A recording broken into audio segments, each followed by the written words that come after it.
মনে হচ্ছে একটা মিষ্টি আছে। মানে এই যে গোশালা রক্ষণাবেক্ষণ কি আপনারা এই কয়জনই রয়েছেন? যে কেমন ও খেয়েছে।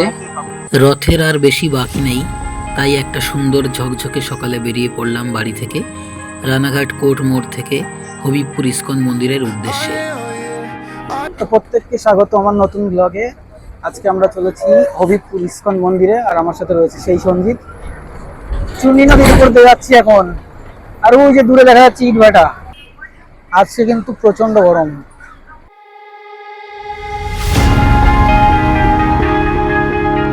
দাদা হবিবপুরে যাব, কত করে ভাড়া? 10 টাকা করে। ঠিক আছে, তাহলে দুটো হবিবপুর দিন আমাদের। বাস থেকে নেমে গেছি, হবিবপুরে আমরা নেমে গেলাম। এই যে বাস ছেড়ে চলে গেল। ওখানে আমরা নেমে জাস্ট এখান থেকে দেখুন কতটা, জাস্ট এখান থেকে এইটুকু আমরা হেঁটে এসেছি। তো আমি এখন চলে এসেছি হবিবপুর ইস্কন মন্দিরে, আর মন্দিরের গেটেই এই যে বসে আছেন একজন কাকু। কাকুর কাছে এখানে কি নিয়মাবলী, কোথায় চটি রাখবো ইত্যাদি ইত্যাদি আমরা শুনে নিলাম সব। ইস্কন মন্দিরের সামনেটা অপূর্ব সুন্দর শিল্পমণ্ডিত, এবং ইস্কন মন্দিরের একদম গেটের সামনেই ফুটে রয়েছে পদ্ম ফুল, যেটা সুন্দর লাগছিল। নমস্কার মহারাজ, উনি জব করছেন। তো আমরা এটা পরে একটু ঘুরে নিই, তারপরে এটা এই দোকানটাকে আমরা ভালো করে এক্সপ্লোর করাবো আপনাদেরকে। তো এখানে আমরা দেখতে পাচ্ছি এই জায়গাটাই কিন্তু কুপন নেওয়া হচ্ছে, এবং আমরা কুপন সংগ্রহ করে নিলাম। 2 রকম আপনারা প্রসাদ গ্রহণ করতে পারবেন। একটা রাজভোগ লেখা রয়েছে 200 টাকার যে টিকিটটা, সেখানে রাজভোগ লেখা রয়েছে, আর 80 টাকার টিকিটে লেখা রয়েছে মহাপ্রসাদ। এখানে লেখা রয়েছে শ্রী জগন্নাথ মহাপ্রসাদ। ইস্কন মন্দিরের বাইরের কারুকার্য এবং সুন্দর দৃশ্য আপনার মন কেড়ে নেবেই নেবে।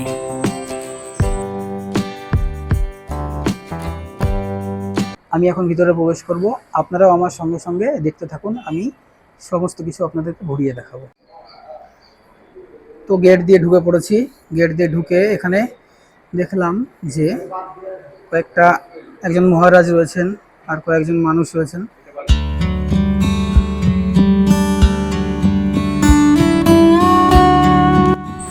এখানে আছেন জগন্নাথ দেব, বলরাম, সুভদ্রা এবং সঙ্গে আছেন রাধাকৃষ্ণ।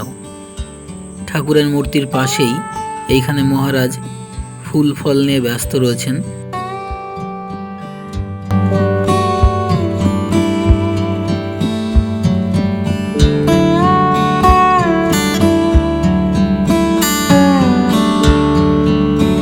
আমার পিছনে এখন দেখতে পাচ্ছি যে প্রভুপদজির মূর্তি রয়েছে, ঠাকুর প্রভুপদজি, এবং চারিপাশটা খুব সুন্দর শান্ত নিরিবিলি পরিবেশ বিচরণ করছে। এখানে বেশি কথা বলা যাবে না, এবং অনেকের জন্য আমি আস্তে আস্তে কথা বলছি।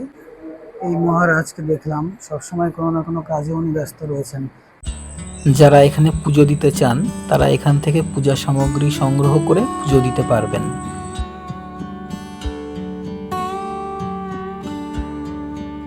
মহারাজ, অনেকে তো এখানে ঘুরতে আসেন, এবং আমার ভিডিও দেখেও পরবর্তীকালে অনেকে আসবেন। তো এখানে যারা আসবেন তারা এই আপনার এই স্টলে কি কি পাবেন একটুখানি যদি বলেন। বই, বিশেষ করে বই, ধর্মগ্রন্থ। শিলা প্রভুপাদের রচিত সমস্ত গ্রন্থ আছে। বিশেষ করে আমাদের ভাগবত খুবই সমাদৃত সারা পৃথিবীতে, এবং শ্রীমদ্ ভগবদ গীতা যথাযথ, যে গীতা নাকি 100টা ভাষায় পাওয়া যায়, তো সেই শ্রীমদ্ ভগবদ গীতা যথাযথ আমাদের বুক স্টলে পাওয়া যাবে। শ্রী চৈতন্য চরিতামৃত কৃষ্ণদাস কবিরাজ গোস্বামীর শিলা প্রভুপাদের ভাষ্য, সেটাও পাওয়া যাবে। তো সামনে রথযাত্রা আসছে, 29 জুনে স্নান যাত্রা হবে, জগন্নাথের স্নান যাত্রা। আপনাদের সবাইকে আহ্বান করি, আপনারা আসবেন স্নান যাত্রায়, তারপরেই রথযাত্রা। শুনলেন, মহারাজ কিন্তু সবাইকে রথযাত্রার জন্য সবাইকে আমন্ত্রণ জানিয়ে দিলেন। এবং এখানে প্রতি বছর রথযাত্রা হয়, যেটা মায়াপুরেও হয়, বা আমার যেখানে বাড়ি ওই অঞ্চলেও হয়। সমস্ত জায়গাতে আমরা দেখেছি যে রথযাত্রা মোটামুটি সাড়ম্বরে পশ্চিমবাংলায় পালন হয়। তো আপনারা কিন্তু অবশ্যই আসবেন, মহারাজ আপনাদের আমন্ত্রণ করেছেন। এটা রাজভোগ প্রসাদ কক্ষ। এইখানে বসে রাজভোগ প্রসাদ আমাদেরকে পরিবেশন করা হবে। এই যে রাজভোগ প্রসাদ কক্ষ, এটা সম্ভবত এসি ঘর। এখানে কিন্তু ইস্কন মন্দিরের মধ্যে কাজ চলছে। এই দাদারা মনে হয় রং করছেন, দাদা না?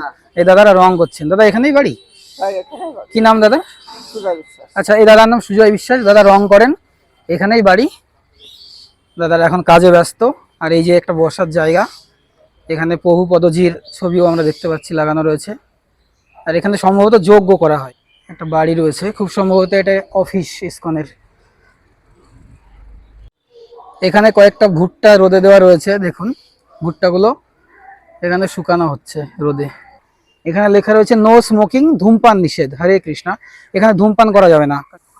কিছু সুন্দর সুন্দর ফুল গাছ রয়েছে এখানে। এইখানে শুধু মানুষ ঘুরতে আসবে, ঘুরে চলে যাবে তাই নয়, এখানে কিন্তু থাকারও জায়গা রয়েছে।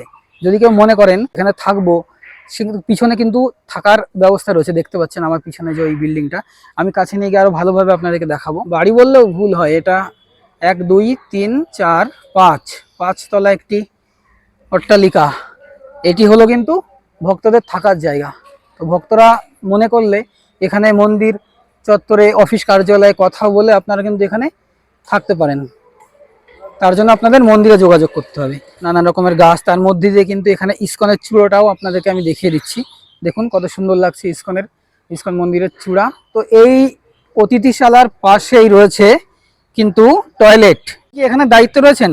না, দায়িত্ব নেই, আমি নিজে ভলান্টিয়ার সার্ভিস দিই, মাঝে মধ্যে আসি। আচ্ছা আচ্ছা। মেইনলি আমি ওই এগ্রিকালচারটা দেখি। তো কাকুকে কিন্তু আমরা পেয়ে গেছি, এবং এই কাকু খুব ভালো মনের মানুষ। আমাদেরকে উনি নিয়ে যাচ্ছেন ওনার যে এগ্রিকালচারের যে ফার্মটা, যেখানে উনি দেখাশোনা করেন, সেই জায়গায় কিন্তু উনি আমাদেরকে নিয়ে যাচ্ছেন। এই দেখুন এই শেডটার মধ্যে এর তলায় আমাদের বড় বড় প্রোগ্রামগুলো হয়। আচ্ছা আচ্ছা, এই দেখুন বড় বড় প্রোগ্রাম থাকলে এই যে দেখুন বড় বড় কড়াইতে রান্না হয়। এই যে দেখুন দেখুন কি সুবিশাল কড়াই। হ্যাঁ। আমরা একটু পরে দেখাচ্ছি ওটা। এই যে দেখুন আরো ভেন্ডি গাছ, আচ্ছা। প্রচুর ভেন্ডি হয়ে রয়েছে। হুম। এইসব গাছে সব ভেন্ডি হয়ে রয়েছে প্রচুর। তো এখানে ওই আমরা দেখুন। দেখতে পাচ্ছি কিন্তু ওই দেখুন চাল কুমড়োর চাষ হয়েছে, হ্যাঁ, এবং ওই দেখুন। প্রচুর পরিমাণে চাল কুমড়ো দূরে ওই যে সঞ্চিত চলে এসছে। যে ঘাস কেটে নিয়ে যাওয়া হচ্ছে গোশালার জন্য, গোমাতার সেবার জন্য নিয়ে যাওয়া হচ্ছে। এই যে কাকু ইস্কাটা টানছেন, আর এই যে কাকিমা, রোদের মধ্যে অনেকটা কষ্ট হয় জানি, কাকিমা মাথায় টুপি পরে নিয়েছেন। প্রতি বছর এখানে খুব সুন্দর রথযাত্রার আয়োজন করা হয়। এবছরও তার অন্যথায় নয়। আমি বিবরণ এবং সূচি ভিডিও করে দিলাম, আপনারা দেখে নিন।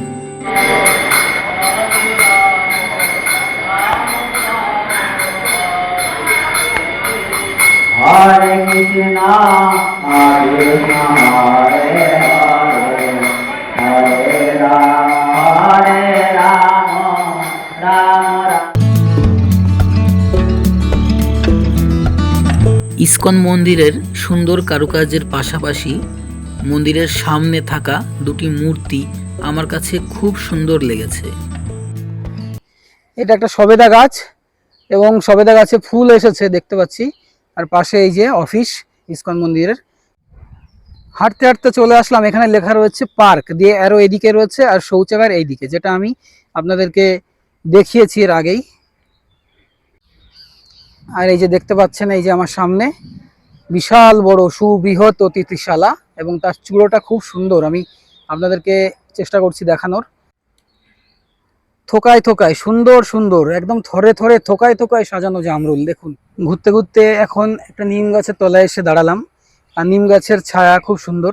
আমার কাজও আপনাদের কেমন লাগছে ভিডিওগুলো, সেগুলো আমাকে নিশ্চয়ই আপনারা জানাবেন, এবং যদি ভালো লেগে থাকে আমার কাজ, অবশ্যই আমাকে উৎসাহ দেবেন, এবং লাইক কমেন্ট সাবস্ক্রাইব করবেন, করে আমার পাশে থাকবেন। ওই যে ঘরটা দেখতে পাচ্ছেন, এখানে কিন্তু মহাপ্রসাদ তৈরি হয়। মন্দির আমার এখনো ঘোরা কমপ্লিট হয়নি। ওখানে সঞ্জিত ক্লান্ত হয়ে বসে পড়েছে, আর 1 বোতল জল খেলাম। সকাল থেকে এখনো কিছুই খাওয়া হয়নি, একদম বাড়ি থেকে বেরিয়েছি কিছু না খেয়েই। তো একবারে আমরা মহাপ্রসাদই খাবো। তো আমি কিন্তু এখন গোশালার দিকে আপনাদেরকে নিয়ে যাচ্ছি। এই যে এখানে লেখা আছে গোশালা। আমি চলে এসেছি, এখানে সব গোমাতা রয়েছেন সারি দিয়ে, সারি সারি একদম। আর এখানে দেখুন বিভিন্ন চ্যানেল করে দেওয়া আছে। গোমাতাগুলো কিন্তু এখানে সেবা নিচ্ছে, দেখুন কিভাবে খাচ্ছে। না না, তুমি খাও খাও খাও খাও, তুমি খাও খাও। ও বাবা, দেখুন 1 2 কত সারি দিয়ে।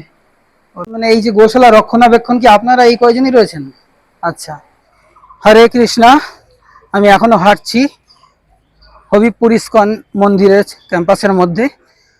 80 টাকার যে মহাপ্রসাদ আছে, সেটার টাইম হচ্ছে দুপুর 1টায়, আর যেটা 200 টাকার কুপন আমরা কেটেছিলাম সেটা দেওয়ার সময় হচ্ছে দুপুর 1:30টা, যেটা কিনা এসির মধ্যে বসে আমাদেরকে দেওয়া হবে। আমরা দুটো প্রসাদই নেব এবং দুটো প্রসাদকেই আপনাদের সামনে মেলে ধরবো এবং খেয়ে আপনাদের বলবো যে 80 টাকার প্রসাদ কেমন আর 200 টাকার প্রসাদটা কেমন। সঞ্জিতের চোখটা না হঠাৎ করে লাল হয়ে গেছে, আমি দেখিয়ে দিচ্ছি, দেখুন পুরো লাল হয়ে গেছে ডান দিকের চোখটা।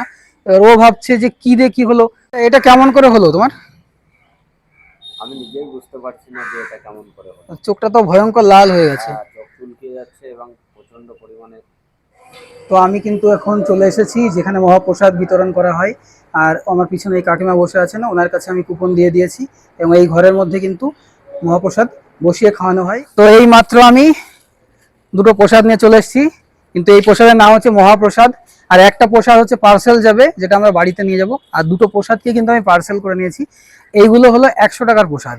তাহলে এইবার আমি মহাপ্রসাদ বের করে দেখাবো, ঠিক আছে? একটা কন্টেনার দিয়েছে, সুন্দর একটা কন্টেনার। এখানে একটা চাটনি রয়েছে, নামাবো এখানে। এখানে একটা দেখতে পাচ্ছি সবজি, আর দেখতে পাচ্ছি এখানে একটা মিষ্টান্ন জাতীয় কিছু দিয়েছে, সম্ভবত পায়েস হতে পারে।